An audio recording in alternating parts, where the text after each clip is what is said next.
বিশ্বকাপের মতো এত বড় একটি মঞ্চ যেখানে খেলেছে বিশ্বের সেরা দলগুলো আর মাঠ মাতিয়েছে একের পর এক সুপারস্টার, সেখানে এত গোলের ভিড় পেরিয়ে গোল অফ দ্য টুর্নামেন্ট এর পুরস্কার জিতে নিলেন এমন এক দল যাদের নিয়ে বিশ্বের ফুটবলে খুব বেশি আলোচনা হয় না। আপনি জানলে অবাক হবেন, রাউন্ড অফ 32-তে আর্জেন্টিনার বিরুদ্ধে কেপ ভার্দের করা একটি গোল অফ দ্য টুর্নামেন্ট পুরস্কার পেয়েছে। আর সেই গোলটি করেছে কেপ ভার্দের প্লেয়ার লোপেস সাব্রাল। 2026 বিশ্বকাপে আর্জেন্টিনার মতো শক্তিশালী দলের বিপক্ষে সাব্রাল এমন এক অসাধারণ গোল করেন যা মুহূর্তেই ফুটবল প্রেমীদের নজর কেড়ে নেয়।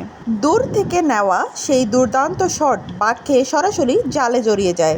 আর্জেন্টিনা ম্যাচটি 3-2 গোলে জিতে গেলেও সাব্রাল এর গোলটি যেন ম্যাচের ফলাফলকেও ছাড়িয়ে যায়, কারণ শেষ পর্যন্ত দর্শকের ভোটে সেই গোলেই নির্বাচিত হয় 2026 বিশ্বকাপের গোল অব দ্য টুর্নামেন্টে।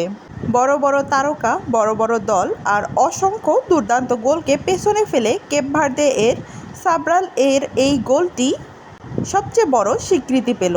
এটাই তো ফুটবলের সৌন্দর্য। এখানে শুধু নাম বা খ্যাতি নয়, একটি অসাধারণ মুহূর্ত আপনাকে সবার সামনে নিয়ে আসতে পারে। আপনার কাছে কি মনে হয়, সাব্রাল এর গোলটি 2026 বিশ্বকাপ এর সেরা গোল? কমেন্টে আপনার মতামত জানিয়ে যান এবং এমন আরও নিউজ আপডেট পেতে আমাদের চ্যানেলটিকে সাবস্ক্রাইব করুন। ধন্যবাদ।